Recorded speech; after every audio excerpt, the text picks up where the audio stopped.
Right, Is it okay. all right? Yeah, that's fine. Let's press on then for until 12:15 or so. Looking then to alteration of the memo and the articles, you've got separate provisions then dealing between the memo, which then feeds into the various provisions pursuant to which an alteration to object can be challenged, and then you've got alteration of the articles separately on the couple of slides that follow. So again, all fairly neat little subtopics that lend themselves to assessment in a fairly straightforward way, because you're looking to a set of facts to determine procedurally whether or not an alteration is valid. If so, is there any other basis on which it can be challenged substantively by looking to the nature of the alteration itself?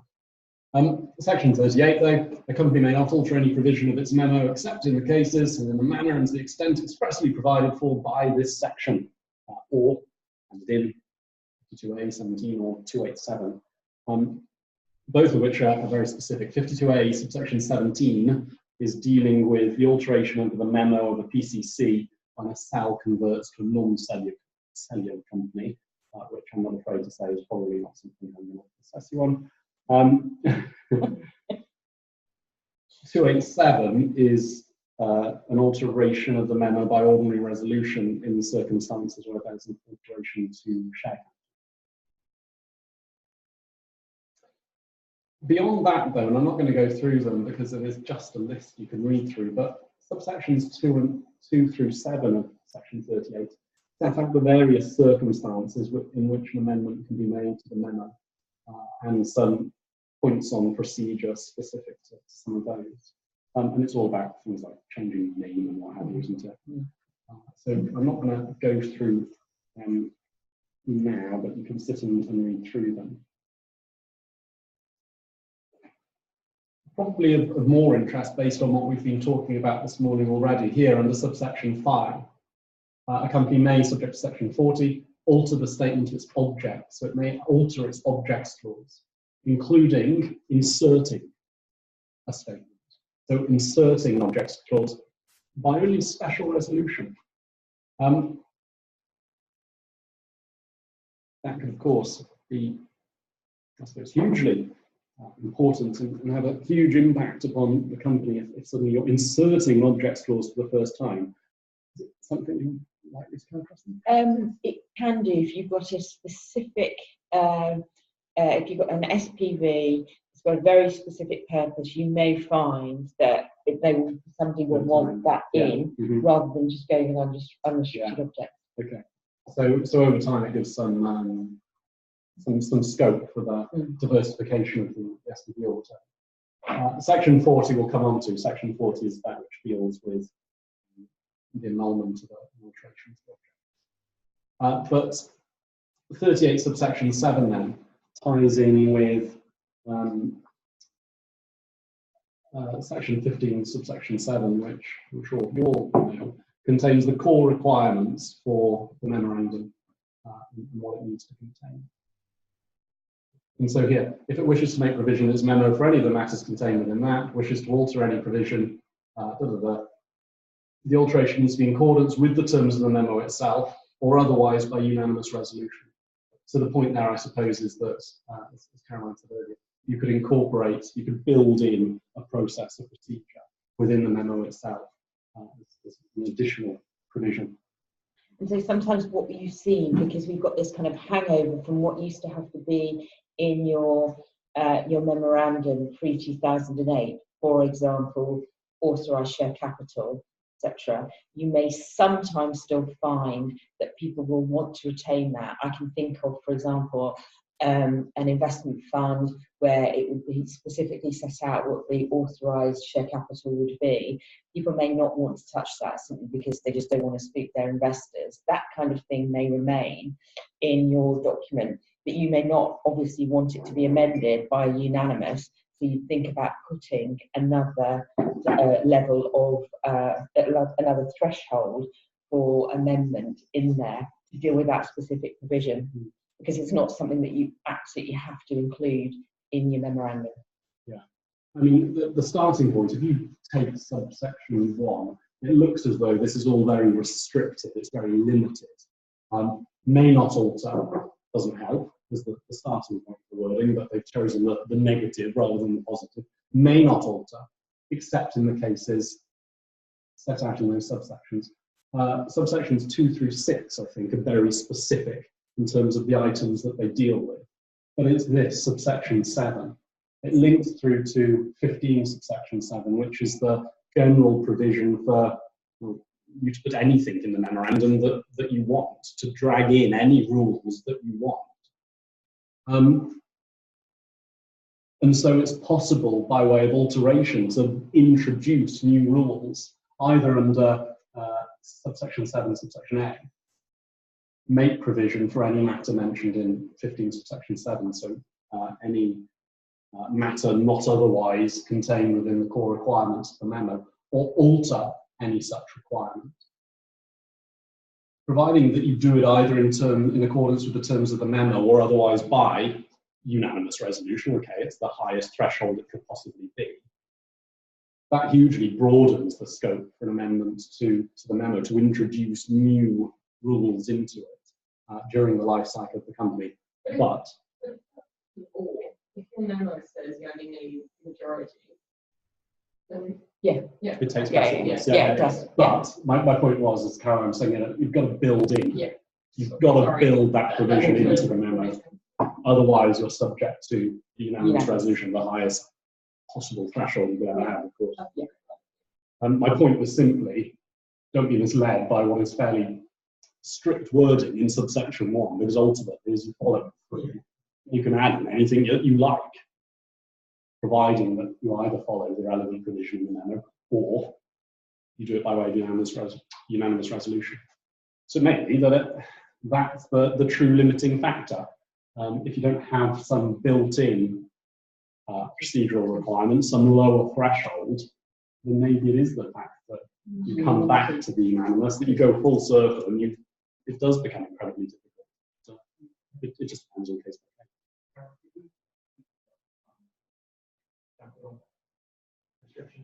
Well, that was just an example of something that you may find in a memorandum, and if you want, and because it's not under the 2008 law, something that you have to include in your memorandum, so it's something that 15.7 will deal with, then you're thinking about how do you amend that, and that is where something other than unanimity would be helpful, so you include something other than unanimity to amend that particular provision.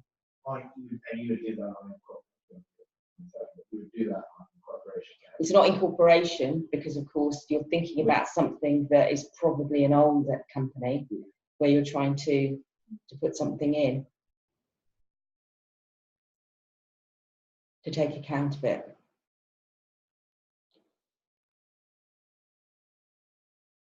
And with that, so you would, I'm just trying to work through it practically. You would put something in the memorandum that says, what was the example you gave? Authorised share capital. Make it. It's in, oh, sorry, you'd have something in there already. Yeah. And then you're thinking about how you're going to amend that. Right. Because it's not something that is you'd otherwise be required to have in your memorandum. And then you're thinking about the threshold of, in terms of shareholder resolution, that would be less than the unanimity that is dealt with in, is it 38.7? So you might, let's say, by unanimous resolution, put entry into the memorandum that says you only need a special resolution to increase the share capital. Yeah. Now, then on, yes. Is that kind of it is, and you have to bear in mind, and I haven't got the detail quite to hand in my head, but there was the transition period. That's when this was really quite relevant, because at that time I think you didn't have to rely on the unanimity. I think you could amend at a lower threshold, and then you could put in your provision that enabled you to amend further at a lower threshold. but I'd have to go back and have a look at that because I didn't look at that before I came here. I'm going to toss back in with your point, which is don't be 38.1. Actually, if you just follow through the 38.7, that gives you 15.7. Make you looking for any matter. Okay. Yeah, that's all. It was, wasn't it? Yeah. So you kind of people leapt onto that for amending, and then as part of how you might change your memorandum, you'd also put in this. You don't have to put your threshold in that is lower than the unanimity in here. Once you've done that, you knew you were kind of set to go. In the transitional provisions, they had a provision, they had a rule that said you can amend your memorandum by a special resolution. Yeah. And so people were, Yeah, that's right. I can't remember. and so people were then just saying, they were doing a bunch of other, they were just doing whatever, they were just making changes to the memorandum on that. Yes, yeah, because they had to do something, and it started off with I think they gave like a year from 2008, and it kept on. It was all there are various provisions that either came in or didn't come in, certain kind of saving provisions, so that you didn't hit 1st of July 2008 and go, oh no, my provisions are now void. So they put these transition provisions in, and all the while they kept on continuing with the transition and usually updating by a year. And then they got to a point and just went, that's enough now. Everybody, you should have just got yourself sorted. But that was also because they've been amending the law as it came in as well, and trying to work out, practically, there were some things that actually just made life more difficult, didn't provide the flexibility under the law that people have been hoping for. So they were kind of running in tandem the transition period and then amending the law. And they introduced that. Sort of the special resolution. In the first, I think it's the first transition period. Why? To just give them the flexibility to transition. Yes, absolutely. And so were people, were companies saying thank you? Did that provision not say was that not envisaged that that was solely for the purpose of making necessary consequence changes? Essentially. But people were then taking the opportunity to just restructure the constitution of their company. Exciting. So it wasn't massive change that the threshold. And then just I mean, the things that we typically take out for a share company, which we don't need anymore. Director's signature. Sometimes they were stuck around. Yeah. So for the full extent of the assignment, might have been something like, hey guys, we're changing. Should we take this opportunity to just put the capital, to put the capital restriction variation down from the 75, put it in the article, put it in the article or something like that. Not completely failed to express myself. It didn't happen often. I could see it was sometimes happening in the context of investment funds, particularly because you don't want to speak your investors. So rather than saying just getting rid of it, which typically you're right, everybody just you just wouldn't bother with it now. There's no point. But when you're in that transition period, that's the kind of thing that could come up or used to come up. And then at that point, it was, if you're going to amend, if you're going to do anything with your constitutional documents, this is one of the things you might want to think about. You don't have to, but you might want to think about. It just makes life easier if you want to make changes. You're not really going to find that in a company that's now set up, unless there's a very specific reason for actually adding more things into your memorandum than you actually have to put in.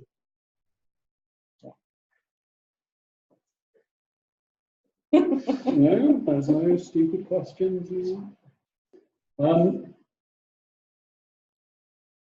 It's slightly thrown me off track. Sorry. No. So that sets out then your headline provisions on actually dealing with the alteration, and you'd need to look into subsection 2 through 6, because as I said, they deal with those very specific issues. And the procedural points relevant there too. But that would be our kind of our starting point for an issue set. Some alterations being affected or purported to be affected or whatever. And you look firstly, well, is it possible? Number one, under the law. Number two, is the relevant procedure being followed? And then the further point will be, well, is it nevertheless capable of being challenged by some unhappy, aggrieved members of the company? And if so, in what circumstances? If the court would be likely to grant relief, what would the form of that relief be? And you see this, just as a kind of sub-issue in itself, follows through step by step some interesting points of application. So you're looking to the alteration itself. Is it even possible under the law? If so, pursuant to what procedure?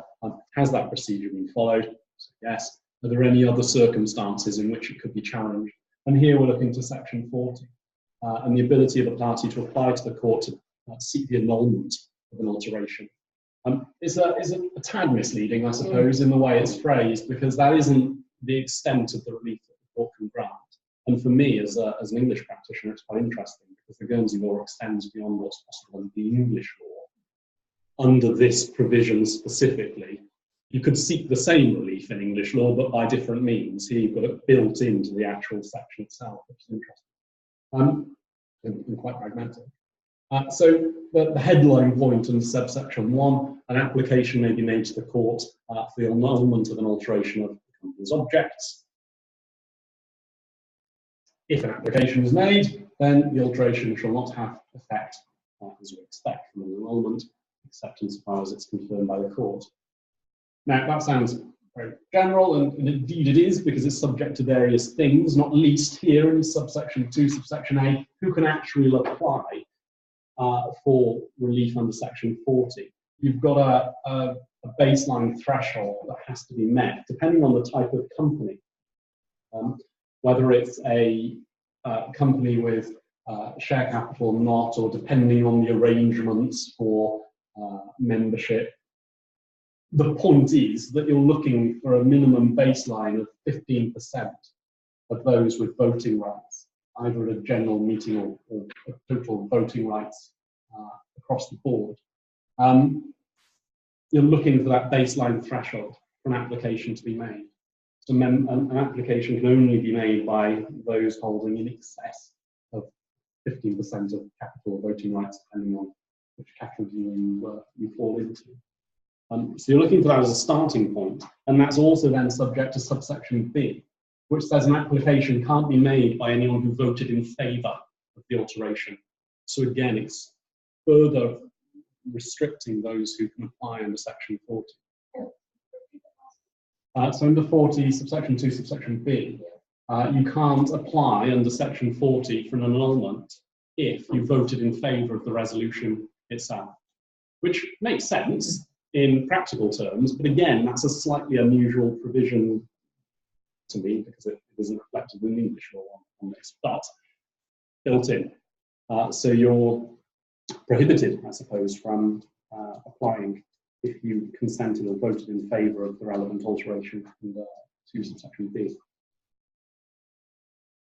That's one set of limitations. Then you've got to meet this baseline threshold in percentage terms to even be able to make the application. Under subsection D, there's a limited time period for doing so. It must be made within 21 days of the date upon which the resolution was passed. So a fairly limited time scale in which to apply to the court, but not unreasonable. I'm looking at 1.2.82. In the case of a company not having shareholders,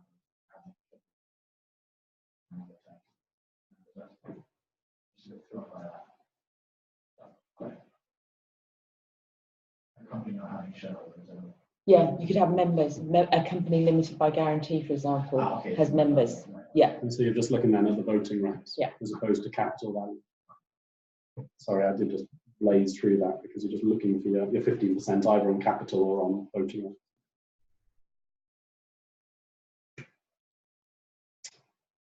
So that's what we're looking for. We're looking for meeting this 15% baseline, we're looking for the time period. It's got to be within 21 days.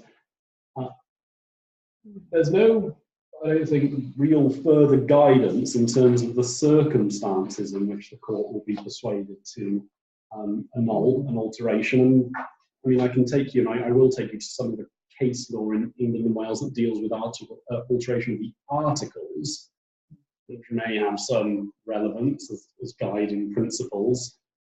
The point being in England and Wales that, again, the court very much views this as an internal issue, and it just simply isn't interested in it. And very rarely, and like I said, I'll give you a couple of examples in a moment, but very rarely will it interfere. And very rarely will it take issue with an alteration of the articles which procedurally has been followed and satisfied internally. The English law, the Companies Act doesn't have this specific Sorry, it does. It makes provision for alteration, obviously, and for the discretion of the court to either, again, as here, make such order as it sees fit, or to wholesale invalidate the alteration, but it doesn't like to do so. What's not built in England and Wales is the form of relief that could be granted under subsections 3 and 4. The starting point here under the Guernsey law is that the court could simply annul the alteration, render it void entirely in part, entirely in whole or in part. And that's what you'd expect, taking the wording in subsection 1. But actually, it goes slightly further than that. Subsection 3b provides the court with the discretion to adjourn the court proceedings to enable some arrangement to be made for the purchase of, it refers to interests, because we could be companies without share capital, so it refers to the purchase of the interests of the unhappy, the aggrieved members. So that's built in to subsection B. The court could adjourn the proceedings to allow some arrangement to be made. Now, that's slightly different to subsection 4, which I'll come on to. Subsection 3, subsection B, is assuming some kind of amicable resolution, an arrangement between company and aggrieved shareholders. It's assuming that something is happening as between them. And so it will adjourn the proceedings whilst those discussions, those negotiations take place. Subsection 4 goes slightly further. It simply gives the court the power to make an order for purchase of shares. So assuming there is no amicable settlement, no agreement that it needs to adjourn the proceedings for, it can simply make the order itself, but perhaps the company purchase the shares of those who are unhappy with the alteration. That's subsection 4, subsection A. Subsection B then also makes provision for a reduction of the company's share capital. So here you start getting into issues of dealing with capital, but if shares are bought back into the company from the aggrieved shareholders, then it may be that the court also orders there be a reduction in share capital to cancel out the shares that have been bought back in. Now, that to me is quite surprising, because it doesn't exist in the English law in that way. We don't have that built-in provision when we're taking issue with an alteration of the articles. The same relief could be obtained by the aggrieved shareholder, but they'd have to petition for unfair prejudice. They'd have to follow that process through, and the English courts love unfair prejudice.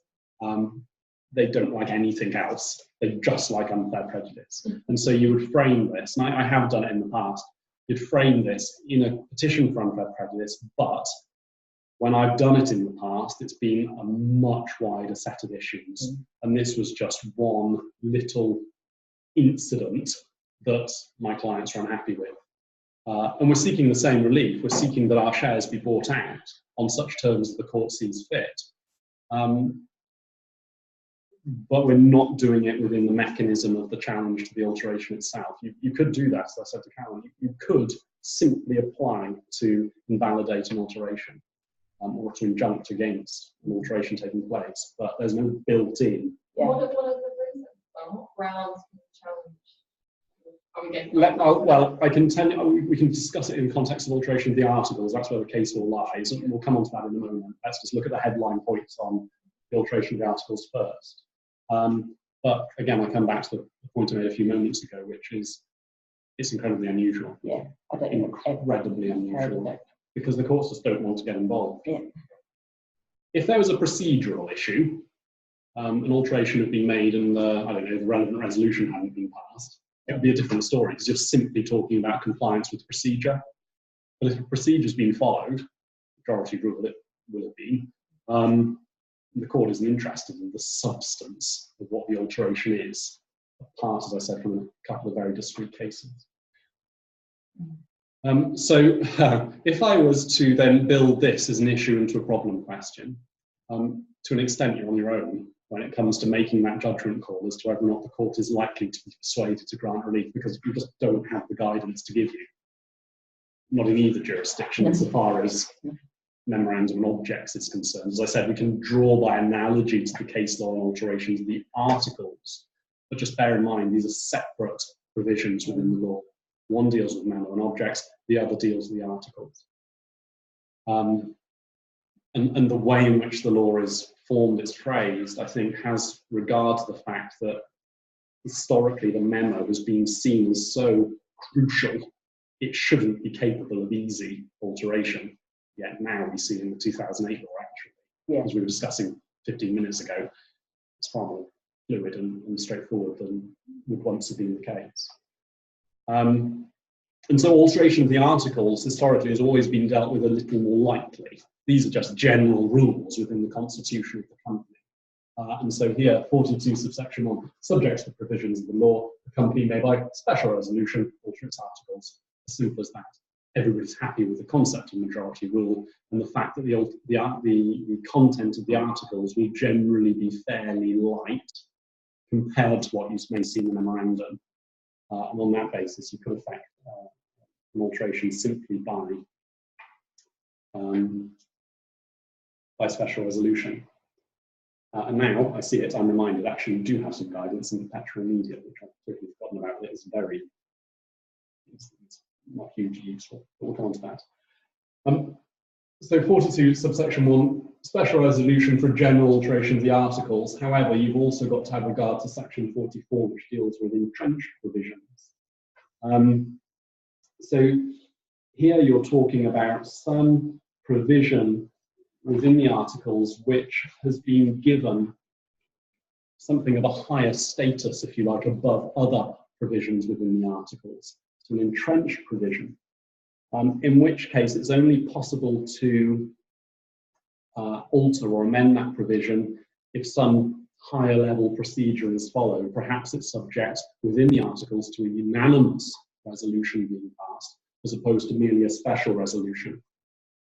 And I'll ask for Caroline's input in a moment, but just subsection 2 says that the provision for entrenchment, so identifying a particular provision as being entrenched, either needs to be dealt with on formation, so on incorporation, it needs to be given that higher status from the outset of the company's lifetime, or a certain provision can become entrenched during the life cycle of the company if there's an amendment of the articles by way of unanimous resolution. So everybody agreeing to place it on this higher category.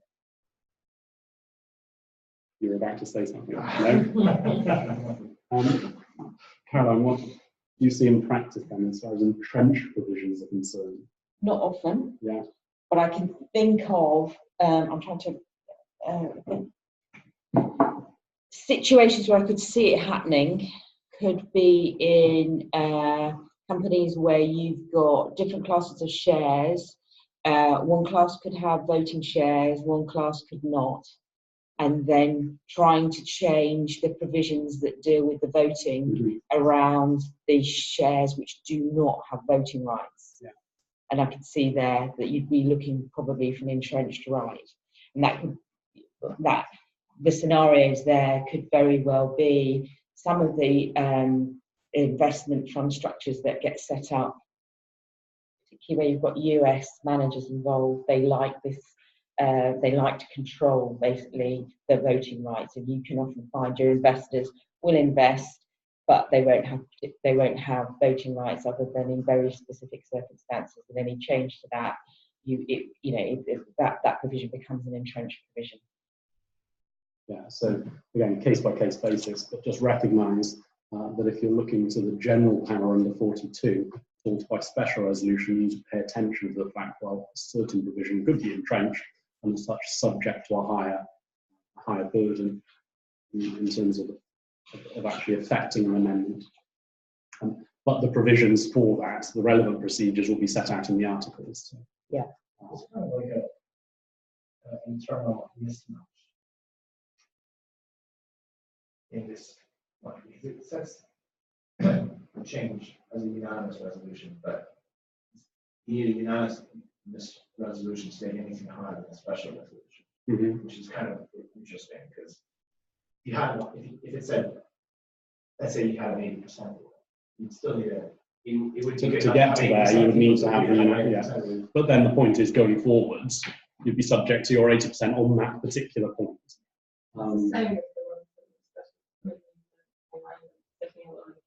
Yeah. We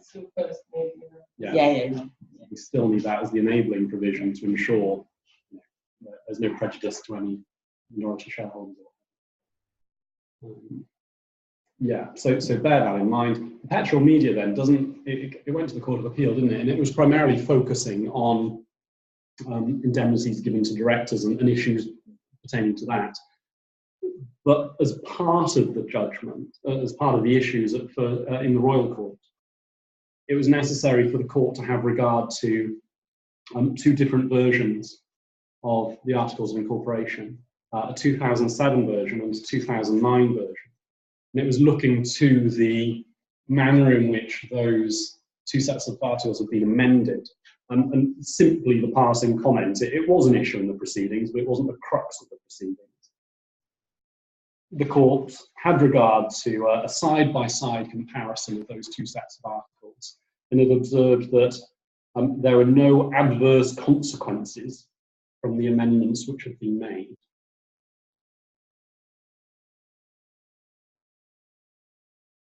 There's no further guidance, there's no further discussion. The Royal Court was satisfied, quite simply, there were no adverse consequences from this alteration, and so it's a side issue. And the discussion on that point doesn't go any further. There are wider issues concerning directors' indemnities. Just on that discrete point, you do have some Guernsey case law for what it's worth. And I'm not sure, what do you take from that? What was the Royal Court saying that, indirectly saying that the test is going to be whether or not the alteration subjects someone to some adverse consequences, in which case we'll take the line of questioning further. I don't know. It wasn't phrased in that way. It was simply their passing observation that, as between their side-by-side comparison of two sets of articles, there were no adverse consequences, so they're not going to follow that discussion further. Which I'm sure you could somehow shoehorn into your advice for a couple of months. When those two different versions because of the introduction of I think you said 2007 version, 2009 yeah. version. So many amendments would have been consequential on that. I don't know in that case, you can argue with bringing your articles up to date with the current law, but I don't know. The issue was, like I said, it was going to, the crux of the issue was going to indemnities granted to directors. And yeah. That's right. We're looking for the indemnity as to when the acts were committed, which laws and which articles. That's right. Yeah. It's actually not a very nice judgment to read through. I did scroll through it, but it's actually a bit, because they also become to the bottom line of, well, there are huge limitations on the extent to which directors' indemnity is enforceable anyway. So as much as anything, the Royal Court was kind of saying, why are we doing this? Why are we all sat here? And that goes then to Court of Appeal. But I think we'll come back to it when we look at directors. Anyway, on that more specific. But anyway, the point being, it's a Guernsey case. There's passing reference to alteration of the articles, and the court was satisfied there was no adverse consequences, so they weren't looking into it further, basically. We come back to what I said earlier, which is that there is a body of English jurisprudence dealing with the alteration of the articles and the circumstances in which the court will be persuaded to undo an alteration of the articles or otherwise injunct against an alteration from taking place. And if you look back to Allen and Gold Reefs, which is seminal cases of English company law, it deals with all manner of different things. One of the points that it considered was the alteration of the constitution of a company and the power of, and in that context, the general power of the majority to bind the minority, so the general principle of majority rule. That power must be exercised by the majority, bona fide for the benefit of the company as a whole. Must not be exceeded. So bona fide, honestly, in good faith, whatever, bona fide for the benefit of the company as a whole.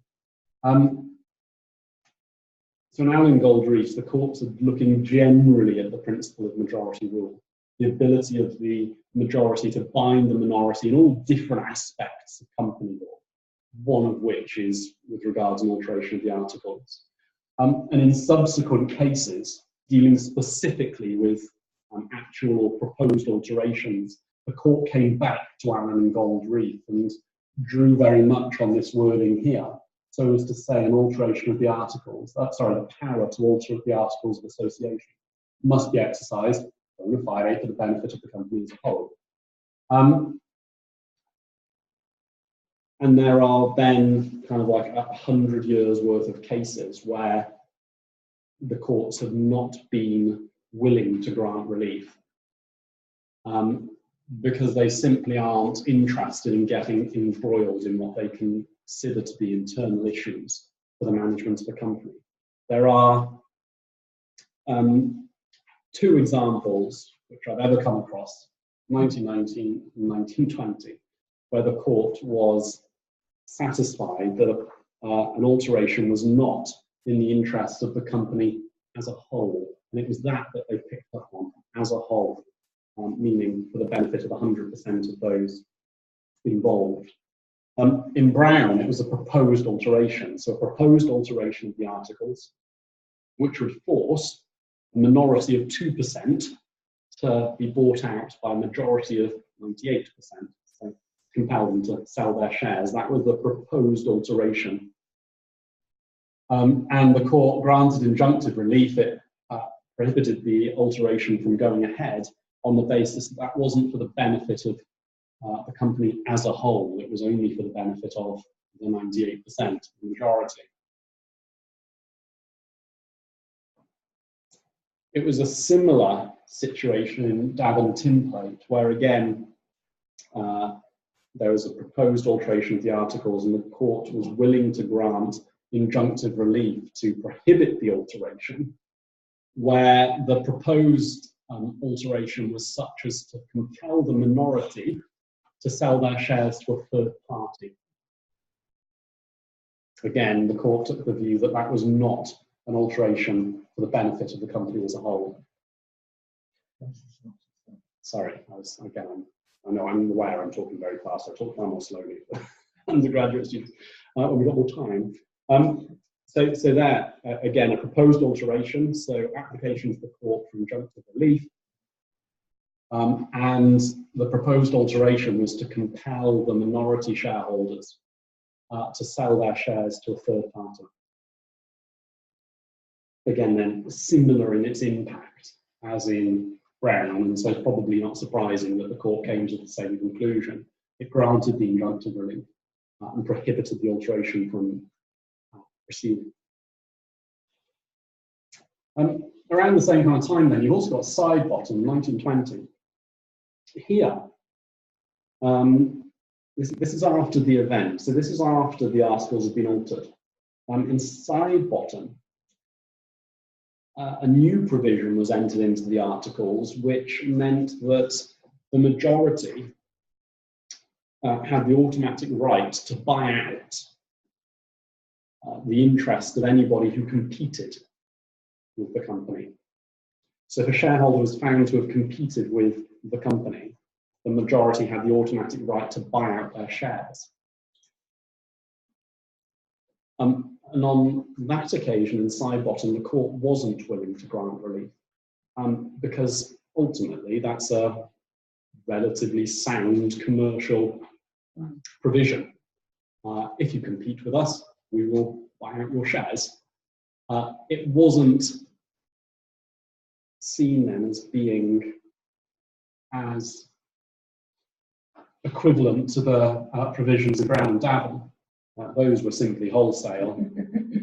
Well, I guess looking at the top line of somebody competing with your company, It's not not. the benefit of the Yeah, company. yeah. So I think that follows. But- Absolutely, but the reason why there was some discussion around it is because here, in both these cases, the court was focusing on the interests of that minority.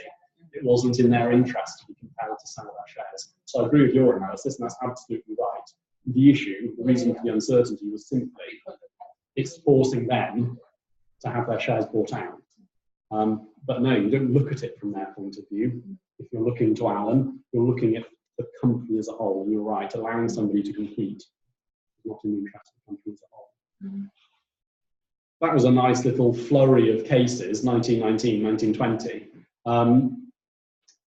And as far as I'm aware, anything that followed, the court wasn't willing to grant relief. It just doesn't want to get involved with the basic, what is the basic exercise of the principle of majority rule. You can alter the articles by majority, and if the relevant procedures, processes are followed, the court will be satisfied. And certainly in England and Wales, as I said from the outset, although the court, I don't think, has given this guidance, it may be overturned in some dusty judgment somewhere. They haven't given this guidance, they will generally want to see you seek relief by way of a petition for unfair prejudice within a wider set of circumstances, and which ultimately would lead to the same outcome as you have built in here in Guernsey law, that the court could make an order, the agreed shareholder shares be purchased.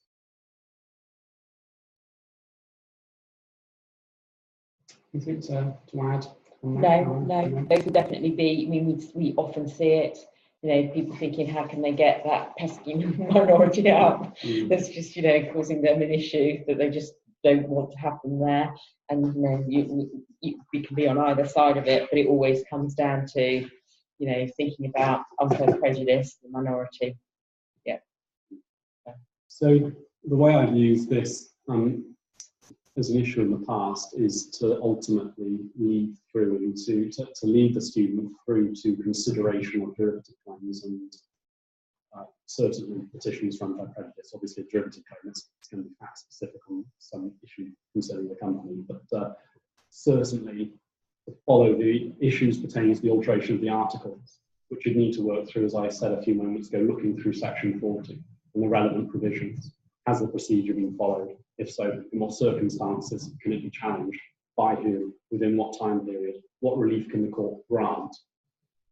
But before you get to relief, the remedy, you've got this kind of uncertainty for you as to, there's going to have to be some discussion as to what the merits of that application are. And you have very little to work with in terms of knowing what determination the court may come to. But it should be clear from the facts that there may be issues one way or the other. I think generally, as we've said, the outcome is going to be the court doesn't want to get involved. And that leads you on to, well, is there a better option to protect your client's interests if you're advising the agreed shareholder? Is there a better option here? And that's where you then look into minority protection and particularly petition for unfair prejudice. And you see that leads you down a further line of discussion and ultimately analysis. And finally, some kind of concluding advice. And perhaps you can start to see then how that as a fact pattern builds up to 25 marks without too much difficulty. It's quite a nice topic then to assess.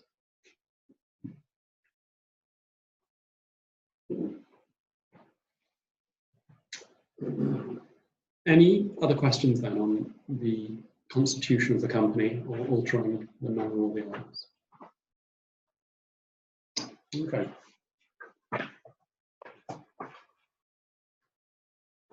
Turning our attention then to directors, I'm afraid Caroline's got a boring section about directors generally and admin and adding, removing, etc. The more interesting stuff dealing with duties comes after the break. But we need to look at directors and who they are, their powers and what have you, before we move on to directors' duties.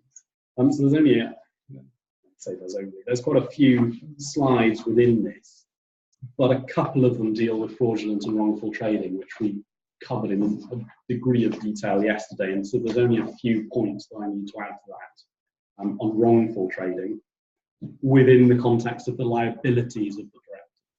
So probably out of all of this, we'll look briefly at appointment of directors and cessation of office, but really the focus from these slides for your purposes is ultimately going to be the liabilities to which directors may be exposed, because it's that which again is easily accessible within a more detailed fact scenario which looks at directors' duties, which looks at issues as to how they've conducted their office. It could tie in with issues going to the objects clause and entering into transactions which perhaps the company didn't have capacity to do, or which the director didn't have authority to do. All of this starts to tie in together to draw out from these various subtopics to one kind of big, I'm afraid, very litigation-heavy type fact scenario. But it's, again, an easy kind of 25 marks to work through. So we should all, I think, be familiar with the role of a director and who a director is. Before I steam into this, do you have any kind of overview about directors and Guernsey-centric issues pertaining to directors? The only thing I think you probably need to think about is where we obviously do use corporate directors, so that's always an interesting one. And so, you know, there's potential, I suppose, for that type of issue to find its way into a question, perhaps, because I suspect that is a quirk of Guernsey practice. Yeah. Often used, as you'll all be familiar with, that, you know, oftentimes trust companies will have them so that it obviously gives them a level of protection for the individuals who are involved. And it's just then a question of knowing who's got the authority to actually act on behalf of that director. So it's not only just the director, the corporate director and its authority, but then who's actually acting on behalf of that corporate director. And I think that is a quirk of Guernsey practice. You obviously have some degree of overlap here then in practice with licensing. Absolutely. Which ties in. Yeah. And so the question is then, I suppose, whether or not would overlap to the purposes of the assessment, and that's something I'll think about. Yes. But then that then draws in a large number of issues, which we were talking about timing earlier, and the limited amount of time you have in the exam. Yeah. Merging the two would be quite a big task. But I'll think about that. Yeah. Obviously, in practice, you've got to be aware of that.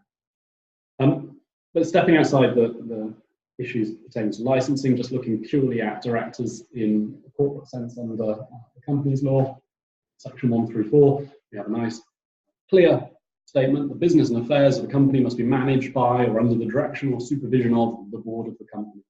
So business and affairs, the day-to-day management of the company is vested in the board of directors, and they may delegate. They may delegate their functions as they see fit, either to committee or employees, so on and so forth, subject to any restrictions in the articles.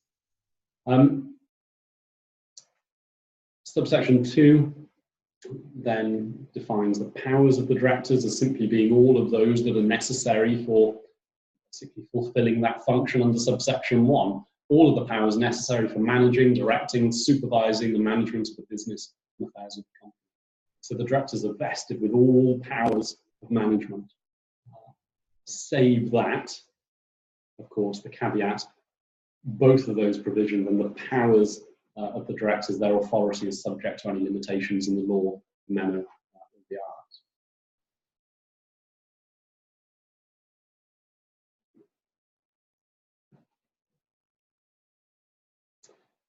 It could be then that you see specific reservations of power or delegation of powers within the articles.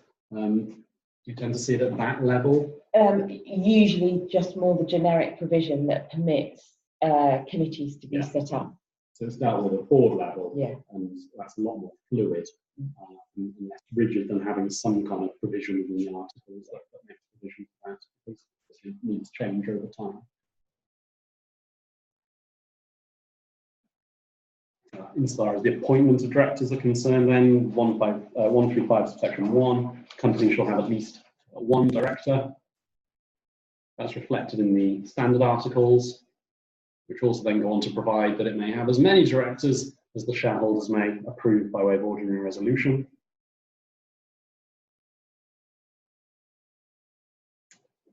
Generally, you can just follow through section 135 through 140 to look at the various provisions that go to the appointment of directors and the eligibility requirements.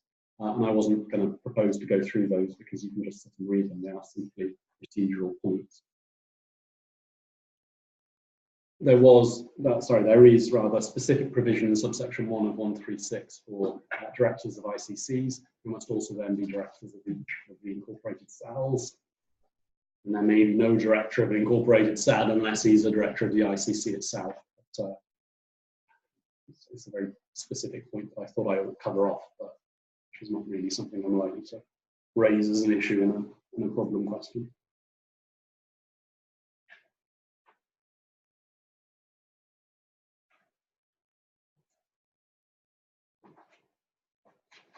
So you can look to appointment, you can look to eligibility, and notwithstanding that we're not going to go through those in detail, it could be that on the facts of a problem question, you have some issue going to the appointment of a director and its validity, or some other indication on the facts that perhaps that director hasn't been appointed, and you're then looking to issues of, well, is that individual a shadow director?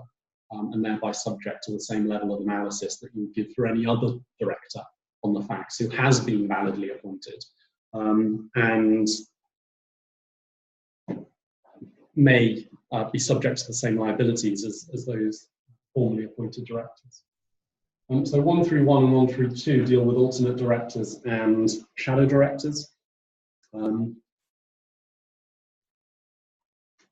not sure how widespread the use of alternate directors is here. Yeah, can be. Yeah,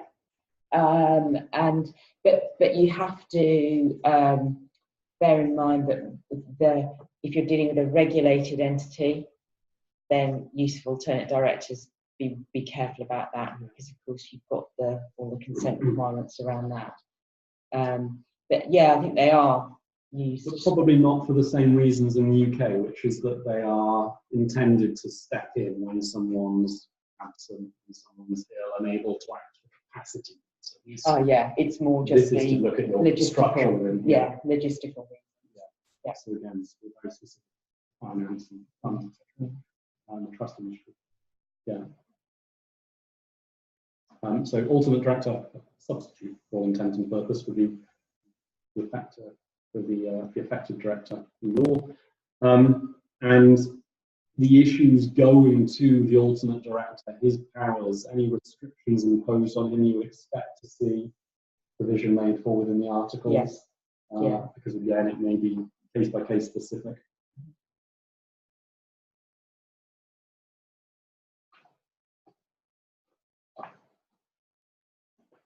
(131) I think extends to cover off de facto directors as well.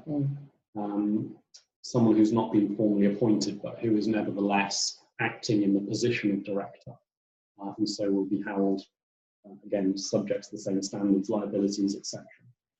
The distinction being that they will be holding themselves out as acting or fulfilling the role of director. So the de facto director, I tend to say, is visible. He's present within the governance structure of the company. I can't remember precisely what 131 says, but in the UK, there's a body of case law that deals with who de facto directors are. So it says, in this law, director includes an alternate director and any person occupying the position of director by whatever name called. Fine, that's literally what I've set out there. Okay.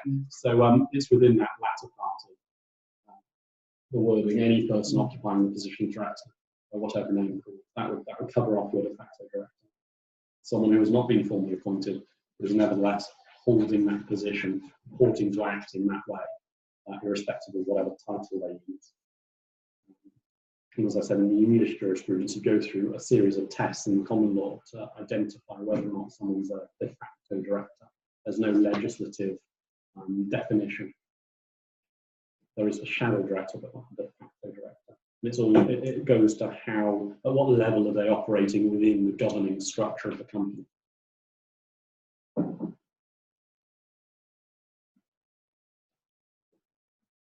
Now, the de facto director is generally pretty easy to identify. As I said, they're present and visible within the company's governing structure. The shadow director is more interesting. So the shadow director means any person in accordance with whose directions or instructions the directors of the company are accustomed to act. 1 through 2, section 1. However, the carve out under subsection 2, that will exclude anybody who's giving advice purely in a personal capacity. So the accountant or solicitor should, in theory, avoid falling within the subsection 1 definition of shadow director. But that's not to say that they could never be caught, depending on the level of their involvement, I suppose, within the company. It's more interesting then, from my point of view, when preparing a fact pattern to incorporate someone who's more likely to be a shadow director and fulfill that requirement and be a de facto director. The reason being, for a de facto director, I'd have to get a clearer signpost that they were taking an active position within the company, that they were involved in the day-to-day management, and that would just be too obvious. It would stand out too much as a red flag, whereas a shadow director, someone who's behind the scenes, someone with a puppet string, so to speak, someone who's behind the scenes, who's feeding in information. We don't have any guidance as to the level of control that they need to exert or the level of input that they need to have. And so it just leaves it a little bit open. Looking to a set of facts, some person is identified as having involvement, as having a degree of control. And it leads you then to think, well, do they satisfy the definition of the section 1 through 2, subsection 1, as qualifying as a shadow director? Because if they do, then the consequences are significant. They fall foul, as we saw yesterday, of the wrongful trading provision, for example. They could be caught up within that. And also then all the provisions that deal with directors' duties generally. So a fairly minor point within this body of law, but actually hugely important in practice. You're looking at potential liabilities of the parties involved in the company. Is something you've come across in practice? No, not really. And it did spook people when the 2008 law came in, to the extent that the provisions themselves weren't, they were part of the transition provisions, and they weren't introduced immediately. Yeah. I think everybody needed to just get themselves comfortable in terms of, you know, how these things work. And particularly, you know, it's a slightly different point, but you know, when you've got nominee shareholders, and then those, you know, the directors are being appointed by the shareholder who's sitting behind a nominee, and you know, you particularly potentially get into fact patterns there, where at what point is that shareholder, you know, actually in that role as a shadow director. So I think that's possibly why in 2008 people just wanted to kind of just take a moment to understand the implications of it. Consequences. Yeah, yeah. Okay, so the point to be wise, you know, wise, I've looked for someone who could potentially be caught as de facto or shadow director, because that will feed into the advice that we then give. Again, just following through just the general points on directors' cessation of office, you've got 142, subsection 1, which deals with the circumstances within which a person will cease to be a director. So he or she may resign from their role. They may be removed in accordance with some procedure within the memo or arts. They may cease to become eligible. Now, the reference there to 137 is to the general eligibility requirements for directors, and that includes things like they must not be a minor. obviously during the lifetime of the company, they're not going to suddenly become a minor. But it does also cover, more importantly, disqualification. So the tie-in there between 142, subsection 1, subsection C, and 137 would be that if someone is disqualified, then they would cease to be eligible under 137. And therefore would cease to be a director for the purposes of 142. Similarly, if they die or otherwise they keep their office.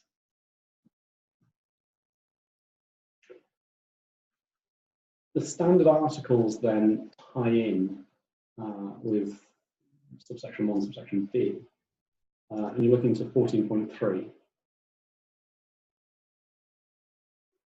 14.3 subsection D of the standard articles I quite like, because 2 or more directors can request in writing that another director resign.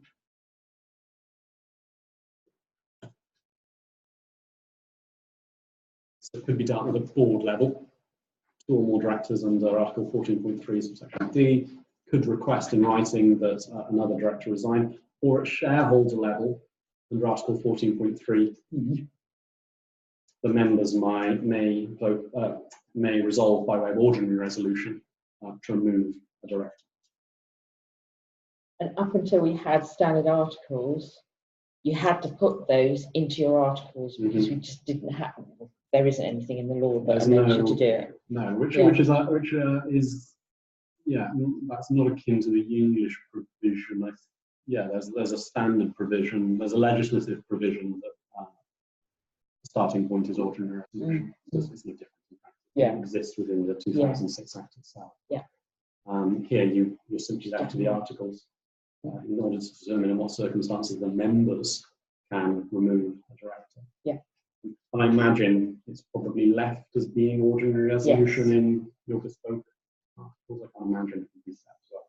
Any other threshold.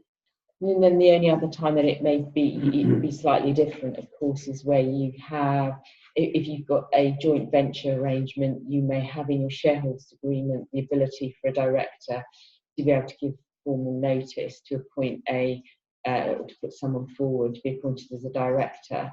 You then may find something more specific in your articles around the delivery of that notice and the appointment of that person nominated by a shareholder.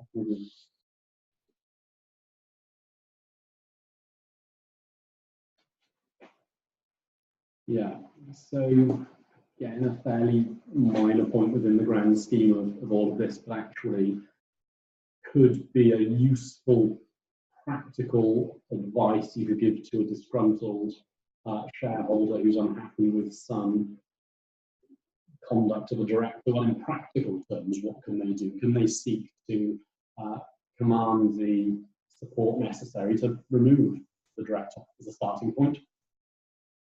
Before you then move on to issues of, well, could a substantive claim be brought against the director for the losses that he's caused the company to suffer? So don't lose sight of that from a practical point, or commercial point that could be taken to just move things forward, aside from also then looking at it from a litigious point of view.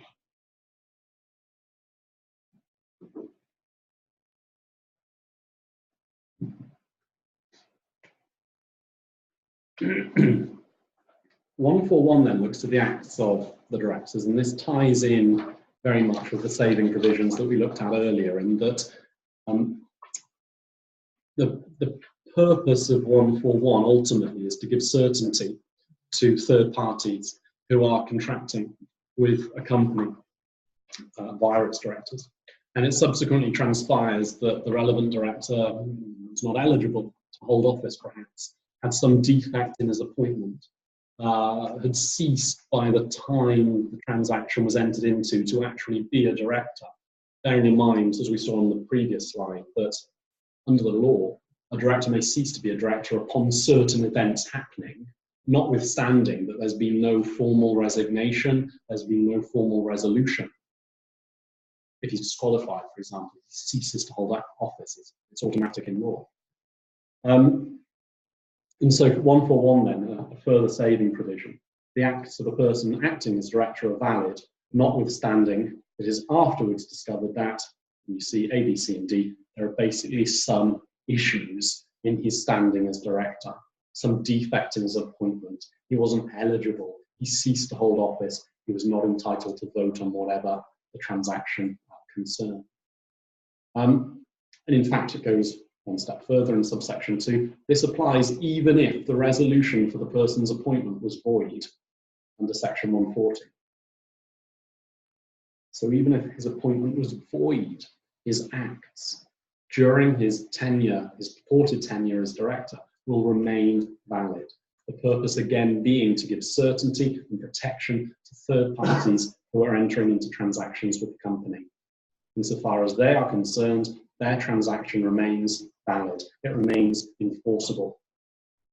It becomes an internal issue again for the company to seek to recover its losses from the director in question to the extent that it's possible. The only other point there, I think, just very quickly, section 140, referenced in subsection 2, concerns issues going to the appointment of directors and the eligibility of members to vote on resolutions going to appointment. But again, you can read the interplay between those for yourselves, because it goes back to the other slide that looks at eligibility and the formalities for appointment. So that again is important for your purposes, because it's just another, on the face of it, fairly minor provision, but which is so important when advising on a set of facts. Is the company still bound by some transaction entered into with a third party, notwithstanding the fact that there was some defect in the director's appointment at the time, or prior to the time he was purporting to cause the company to enter into whatever this transaction is? The answer is going to be, yeah, it remains binding, it remains enforceable. And the company ends up bound to the third party, and it will need to deal with the issue internally to the extent that it suffers any loss.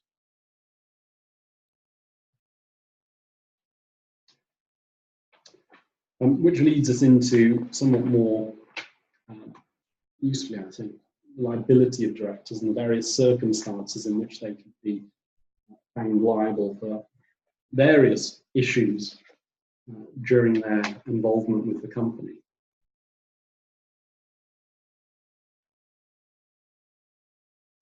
(137) subsection 4 then is that which explicitly maintains the fact that although the third party is protected in any transaction, the director himself remains liable, or potentially liable rather. Nothing in these provisions affects the liability of that person.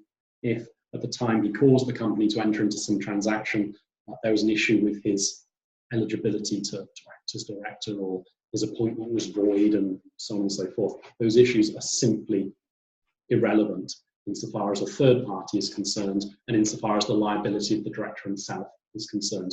He remains liable in the same way. 157 then looks to provisions within the constitution of the company that seek to either entirely void, I suppose, or exempt a director from liability. But note the specific wording: in connection with any negligence, default, breach of duty, or breach of trust. That is an exhaustive list, but I think it's fair to say was broad enough to cover off any of the potential issues that you may see arising from the exercise of a director's powers. So it is exhaustive, but I would have thought you could shoehorn any situation into breach of duty or negligence as necessary. So any provision that purports to exempt a director of a company from liability is void, wholesale prohibition. An equivalent provision then exists under subsection 2 for the granting of indemnities to directors.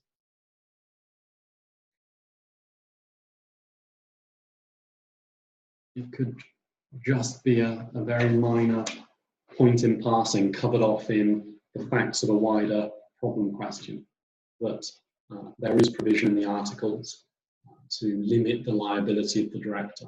And you know, 157, it's a straightforward answer. That is void, it's not enforceable, and the director can't rely on it.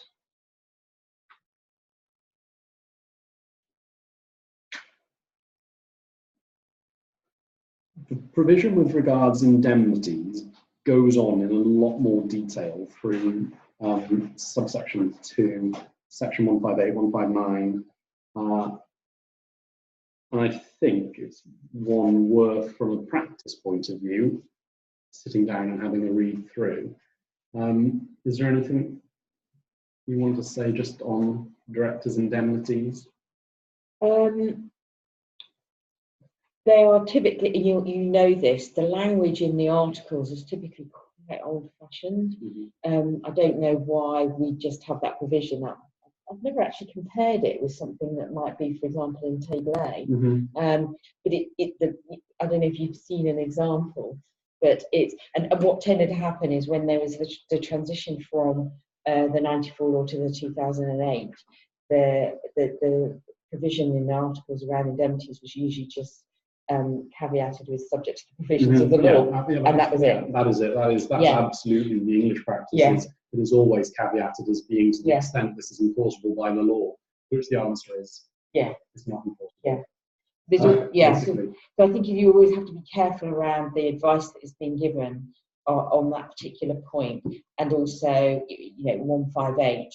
Remember that there's always insurance, and that's just a kind of a given of directors and officers insurance. You'd expect to see. Yeah, but again, where I've seen that in practice, you then come on to the issue of what the policy actually covers and the exceptions under the policy, which typically mean that for the type of issues we're talking about, there's no cover, not for own negligence or in breach of duty, etc. But no, you're right. But commercial practices to take out officers' indemnity insurance, but as with any insurance policy, of course, it has extremely limited applicability.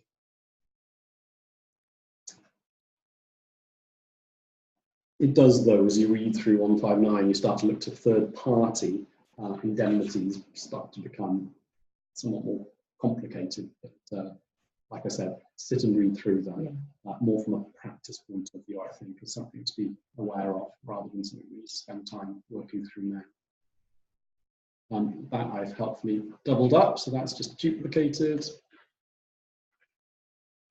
And here, there you go, the provision in the standard article. Sorry, I forgot that was in here.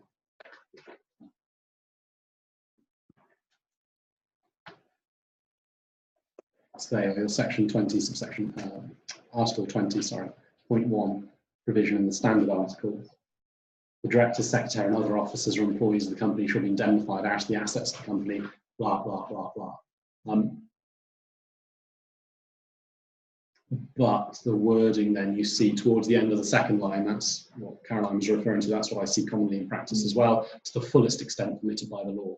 Well, the law tells us you can't indemnify in that way. And Article 20.2, for the sake of completeness, extends that provision to alternate directors as well.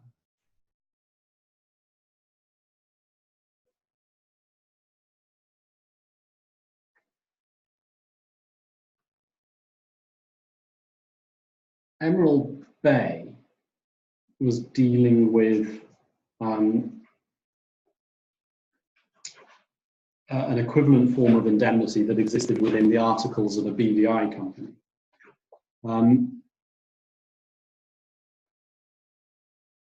And again, the court came back, I think, ultimately to a bit of a cop-out in saying that, again, an indemnity can operate to the extent permitted by law, but without giving a huge amount of clarification, I think, as to can we have some exhaustive criteria for when an indemnity can be operative? I didn't quite go that far.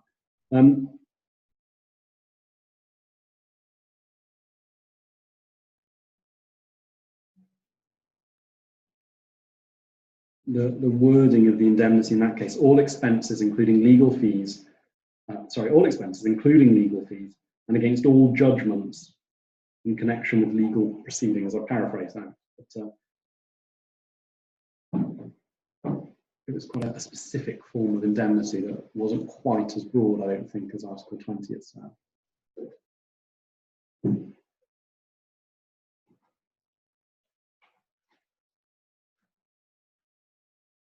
So maybe want to look at and perhaps read through, but I didn't feel it offered anything significant to helping us understand the circumstances in which an indemnity would stand up.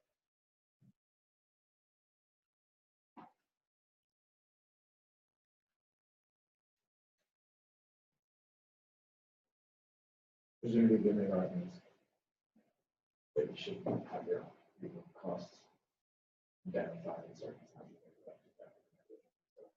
That's pretty much something that's happening first of all. Well, again, if you look to Article 20, there's no carve out for the nature of the costs, which might be recoverable, but yes, you would expect that to be the logical provision, though I have seen a case recently actually where the other side were claiming that they were entitled to indemnification for their legal costs in defending a claim for breach of duty, to which we said, no, you're not. But the claim settled and we never got as far as testing who was right and who was wrong, but I think I was probably right on that. The wording is, you say it's quite old wordy or quite archaic, but it's just a standard blanket provision in Article 20.1. The language that you usually see in firms' own articles is a bit more archaic than this language in Article 20.1. Okay. Yeah. But it's as broad can be. Yes, it's like something that was used to draft a settlement term, you know. Exactly. Yeah.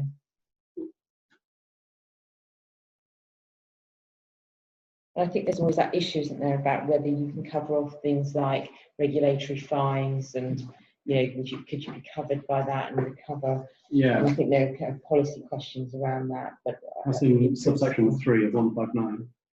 Indemnity cannot operate in respect of criminal fines, regulatory penalties, liabilities, and so on and so forth.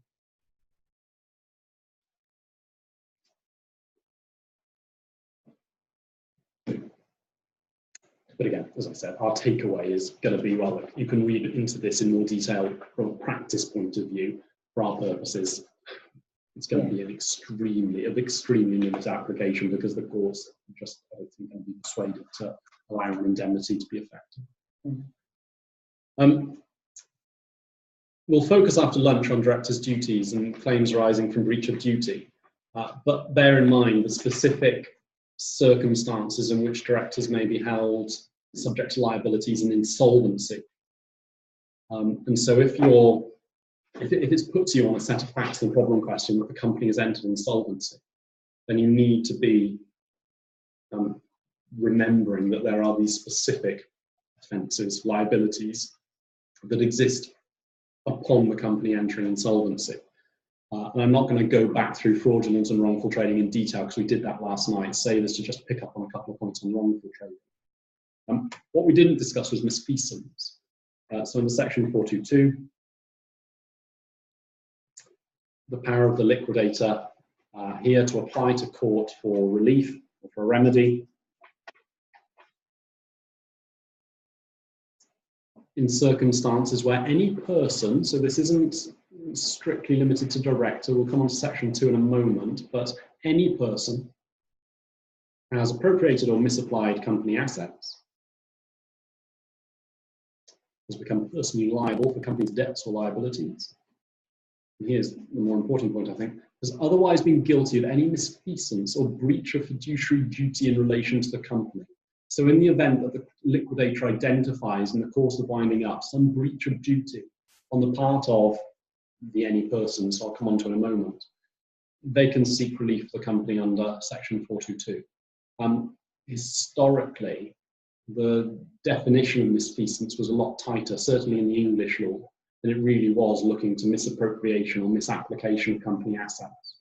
But it's extended here beyond that to catch, within the statutory definition, any breach of fiduciary duty, misfeasance generally, which I don't think is defined.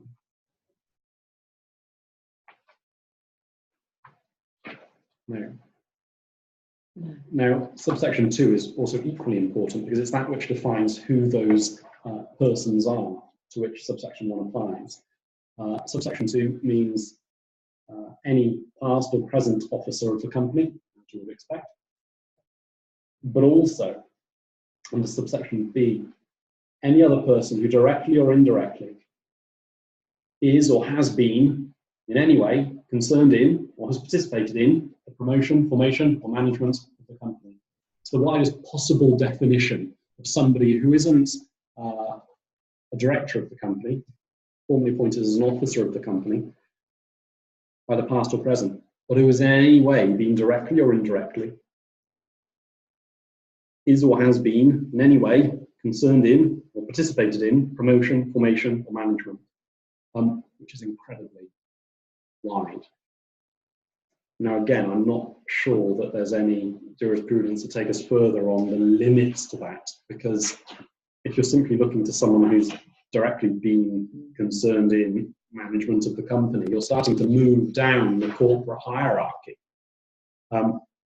albeit that person has still got to be guilty of some issue under A, B, or C to be held liable. And they've still got to have gone so far as to appropriate or misapply property, etc. And so perhaps the application of that is still going to be limited to those circumstances where you would say, yeah, quite properly, you should be able to hold this person to account because they've gone around misappropriating assets or property, so they should be brought within section 422. Subsection 3 then deals with the remedies which are available. The court may examine the conduct of the person concerned and basically make such order as it sees fit to repay, restore, account for money or property, to contribute a sum to the company's assets, to pay interest, either by way of an indemnity, by way of compensation, or otherwise. So the relief that the court can grant as a subsection 3 is very broad, but ultimately limited to what you would expect it to be limited to, which is to compensate the company for the conduct which is being complained of. And I would imagine that the court's approach would then be to tie quantum to whatever the loss is that's been suffered by the company, subject to the fact that there is specific provision under subsection 3 for interest to be paid on whatever the relevant sums are. Section 422 is useful then because it takes us away from having to worry about derivative claims and the interplay of that within the context of insolvency. In circumstances where the liquidator identifies some breach of duty, breach of fiduciary duty, or misfeasance in general, then he can seek to claim a remedy on behalf of the company under section 422. And so that's quite a useful thing in practice. There's an equivalent provision in the English law, and I've seen it used frequently in these situations. But just once you yeah, when you say it's useful because you say derivative action. So it takes away any of those issues of having to wonder about, well, how do we actually pursue this claim against the directors? Quite simply, the liquidator has the power to apply to the court under 42, simple as that. It does refer to breach of fiduciary duty, however, for those non-fiduciary duties, and we'll come on to those later on this afternoon, misfeasance generally would be broad enough to cover any other breach of duty. It wasn't classed as a fiduciary duty.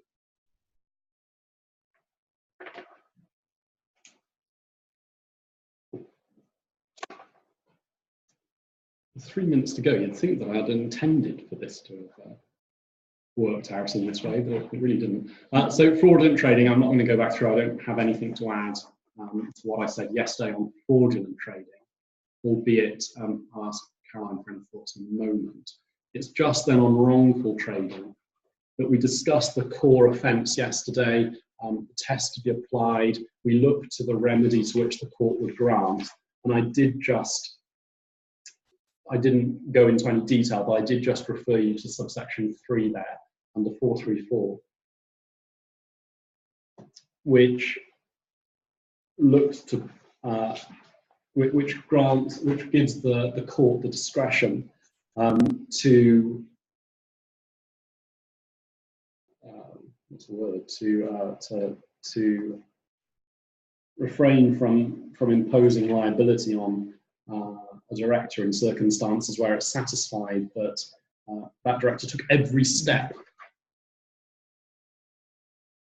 with a view to minimizing potential losses to a company's creditors.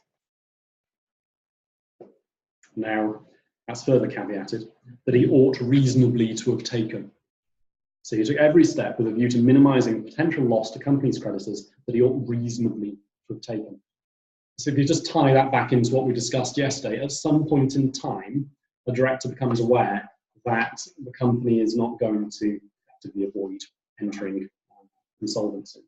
And at that point in time, you should bring the company to an end. It should cease trading so as to avoid the incurrence of further losses to creditors.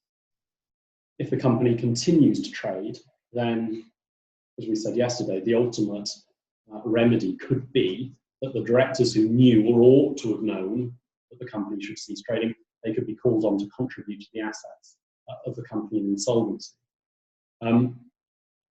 The point is under subsection 3 that if, notwithstanding the fact that a director had knowledge of the fact that the company couldn't avoid entering insolvency, he nevertheless took some steps to mitigate the losses to creditors, then he might be able to avoid liability. It's entirely within the discretion of the court. There's no substantive criteria to have, to which we're to have regard in determining what steps you ought to have taken. But the one which I've seen the English court have some sympathy with is where, in a very small, privately held company, the director or the directors look to trade out of the insolvency, and there are actually some reasonable prospects of being able to do so. And that happens far more frequently than I think the courts are probably aware, because often it's successful. And the company trades through. Yeah, and always a really difficult area to advise on, particularly you know that at that point the directors are you're being called in to advise because they are aware that they're in difficult territory. It's always fraught because tensions are running high.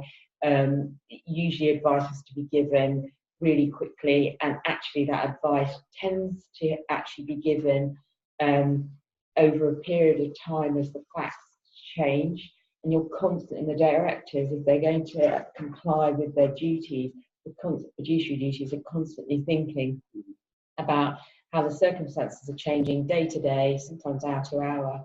You know, it's always a really difficult situation to be in. Yeah. But I agree with you. I think, you know, one of those, and it's that balance of, you know, something may have happened that means that the directors genuinely believe that they can trade their way out of the difficulty that they're in. But one of the things that could well help them to demonstrate that they have taken their duties really seriously is how that is documented. Mm-hmm. You don't always have to say too much, but you have to demonstrate that the directors have been thinking about this. And in order to you know, it doesn't have to be, you know, chapter and verse, but you do have to be able to show that they were taking into account, you know, the wider picture, some very specific stuff that may be happening.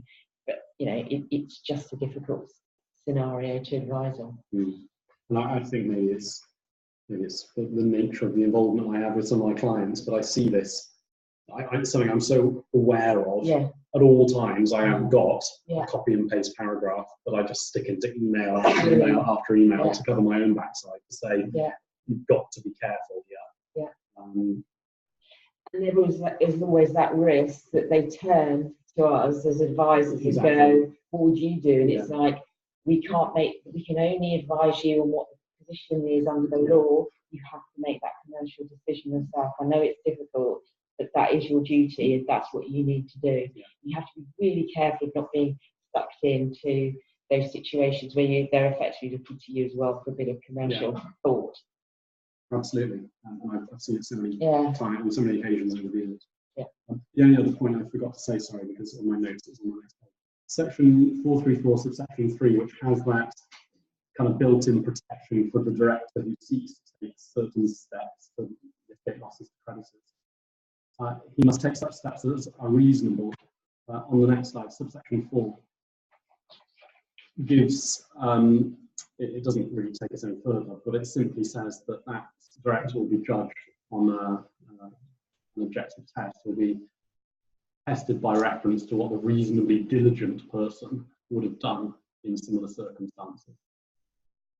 Is the objective subjective test, the one where they have like an objective show? It's an objective test which builds in. It's an objective test which builds in the subjective element, because that reasonable person, and you're a step ahead of me, the reasonably diligent person under subsection A is, B is tasked with the general knowledge, skill and experience of the director in question.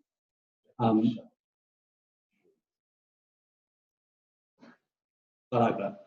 And this is something which is just, in the English law, it is just ridiculous. And it's the same with Jersey law. They had the opportunity recently in one of the Jersey cases to, in the context of directors' duties, to neatly set something as an objective standard, and that looked where the judgment was going, and then all of a sudden they swung in and then stuck in this bloody subjective element as well. You just kind of think, so basically, you look at all the circumstances. That's what this is. We're looking to the reasonably diligent person.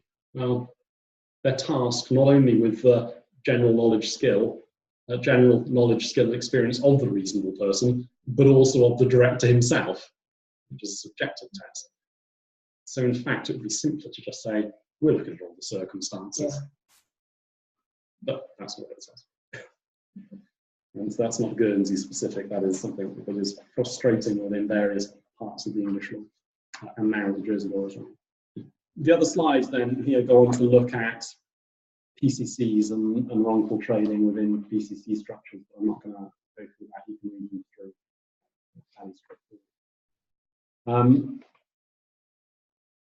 So I know that was a galloping pace, I'm afraid, but at least we've covered off the three topics that I wanted to get in this morning, and that leaves us only running 6 minutes over schedule. So if we can aim to come back, I'm happy to say 20 past 1, that should be fine. Then we'll pick up with Fran on director's duties and minority protection. Unless you've got any other questions for Caroline while she is here. Great. Thanks, Ross. Yeah, good. Yeah, thank you, Caroline. That is incredibly useful.